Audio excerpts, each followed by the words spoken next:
Chair Murray. Doctor, we've seen a new record high of opioid deaths with more than 100,000 Americans dying over a 12-month period. In New Mexico, these numbers mean a loss of a loved one from overdose every 14 hours. The FDA has a long track record of proving dangerous opioids without considering public health.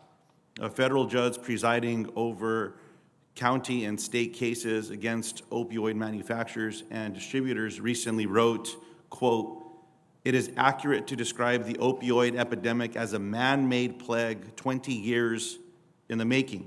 While courts are holding opioid manufacturers and distributors accountable for their actions that caused this epidemic, it's clear that the FDA missed clear signs regarding the risks and benefits of opioids, which created the crisis to take hold."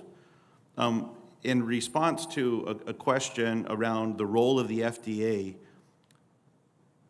about curbing the use of dangerous and addictive prescription drugs, you responded one of those answers is better prescriber education, which I agree with. The question that I have is, Doctor, will you commit to reevaluate the labels? Well, Senator, I am committed to do a comprehensive review of the status of opioids early in my tenure, like in the first few months, should I be confirmed.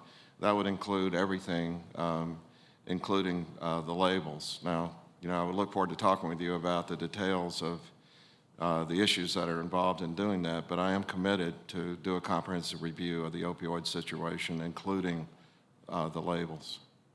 I think that in your testimony you also shared that a family member that received a 30-day supply for an acute issue, had there been more accurate labeling requirements, I don't think that would have happened, in addition to the education. And I think that's one of the important changes that must take place.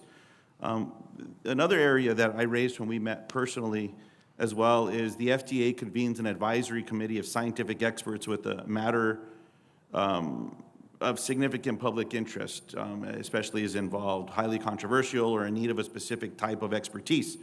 2014, the FDA approved Zohydro, which is a pure hydrocodone drug, despite the FDA Advisory Committee strongly voting against approval in a vote of 11-2 due to the known dangers of overdose and death. It goes back to what that judge said. A crisis 20 years in the making that's man-made. My question is, as a person that would be in charge of the FDA, if your advisory committee or one of the FDA advisory committees voted overwhelmingly like this, 11-2, on Zohydro, what would you do? Well, as I've already said, had the long-term studies been done and we had the evidence, I think that decision would have been different. It was not the right decision in the context that it was in. With regard to advisory committees, I think we had a good discussion about this, and I actually went back and looked. It turns out the FDA makes a decision that's not identical to the advisory committee about 25% of the time, but 3/4 of those 25, it's for a more stringent reduction in the use of a product instead of more use. So I think when there's an 11-2 vote, the leaders at FDA really need to take a close look and make sure they've got it right. Doctor, if I could interrupt. I appreciate the evaluation looking at the FDA. I'm talking about opioids, and I'm talking about constituents that are dying and mistakes that the FDA has made one year after another. I'm sick and tired of the United States approving one opioid to fix another.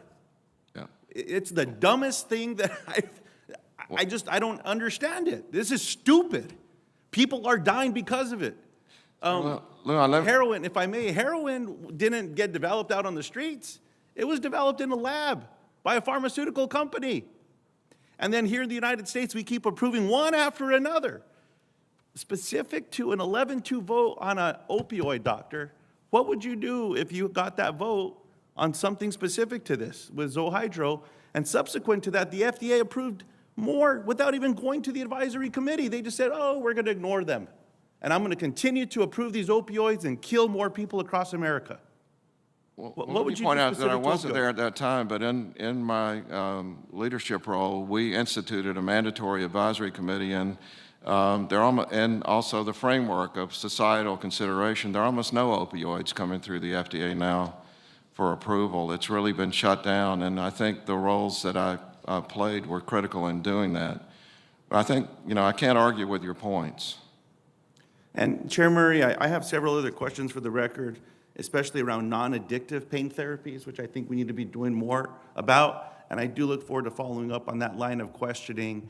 There must be more done here in the United States about taking this issue seriously, rather than companies and families making billions of dollars and building empires off the deaths of our constituents and our families. It's just not right, and something's got to change, and I'm hoping, Doctor, that you can be that person. Thank you, Chair Murray. Let me assure you, I'm going to